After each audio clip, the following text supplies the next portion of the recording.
אז איך אנחנו התלמידים עונים על משימות בגוגל קלאסרום? בדרך שהיא די פשוטה, רק צריך לזכור את השלבים. בכיתה שאני נכנסתי אליה אפשר לראות שיש שתי משימות, משימה 2 שנקראת דף קשר כיתתי ומשימה 1 שנקראת משימת היכרות אישית. ההבדל ביניהם, כמו שהכותרת מרמזת, שהמשימה האישית היא משימה שלי מול המורה, זאת אומרת רק אנחנו רואים את התשובות, ומשימת דף הקשר הכיתתי היא משימה קבוצתית, זאת אומרת שכולם עובדים על אותו מסמך שהוא בעצם מסמך שיתופי. אז הדרך שבה אנחנו עונים על שתי המשימות היא זהה. אנחנו לוחצים על הכותרת של המשימה או על פתח והמשימה תיפתח. אנחנו נוכל לקרוא את ההוראות של המשימה ונוכל לפתוח את הקובץ שמופיע בתוך המלבן האפור. הקובץ נפתח בלשונית חדשה בדפדפן, שבה אני רואה את השם שלי ואת השם של המשימה, ואני צריך לענות על השאלות. אז מה הצבע אהוב עליך? כתום. היכן אתה גר? תל אביב. לאיזו מוזיקה אתה אוהב להאזין? פופ. ואם היית גיבור על, איך היו קוראים לך? קפטן תחתוני, שזה כמובן שם של ספר ילדים. ברגע שסיימתם, אתם סוגרים את המסמך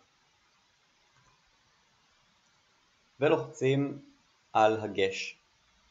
אלא אם כן אתם רוצים להוסיף קובץ נוסף או לכתוב למורה הודעה פרטית, למשל שלא הבנתם משהו או כל דבר אחר. אז אם אתם רוצים לעשות משהו בנוסף למסמך, אתם יכולים להוסיף קובץ שקיים כבר בגוגל דרייב או קישור לאינטרנט או קובץ מהמחשב. אתם יכולים ליצור בעצמכם קובץ מסמך בדרייב או מצגת או גיליון אלקטרוני, ובתגובה פרטית אתם יכולים לכתוב: המורה, לא עשיתי את שאלה 4 כי היא לא הייתה ברורה מבחינתי.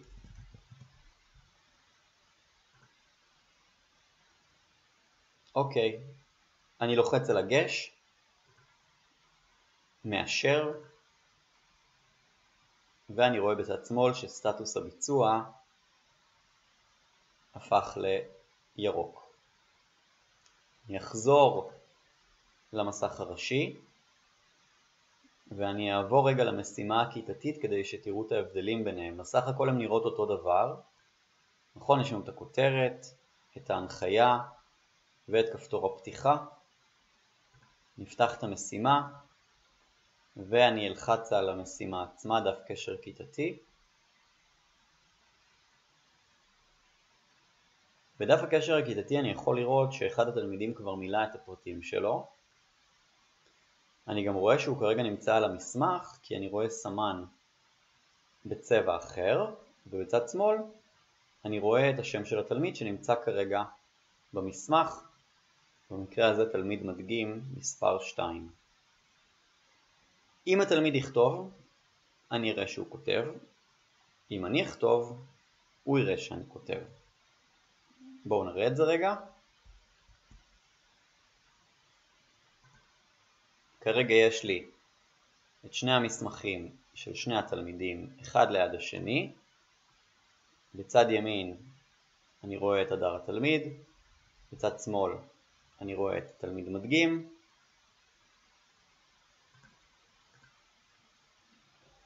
עכשיו שימו לב שאני כותב בצד ימין, אבל צד שמאל גם יציג את הכתיבה.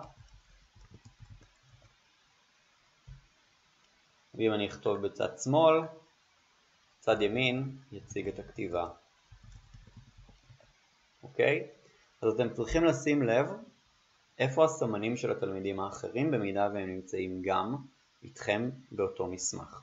אחרת זה יכול לעשות בלגן מאוד גדול. אני אחזור לתצוגת התלמיד שאני עובד איתה, אני ארשום את הפרטים,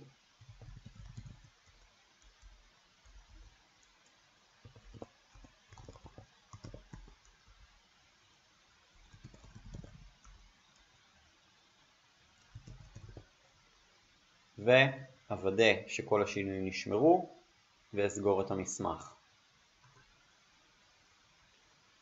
מכיוון שכבר הגשתי בעבר זה מסומן לי שבוצע, ולכן אני לא צריך לעשות בוצע, אבל אם לכם מופיע הכפתור הכחול תלחצו עליו ותאשרו. תחזרו לזרם, ובצורה הזאת אתם עונים על משימות ושאלות שמופיעות לכם בגוגל קלאסרום. אז שיהיה לכם בהצלחה.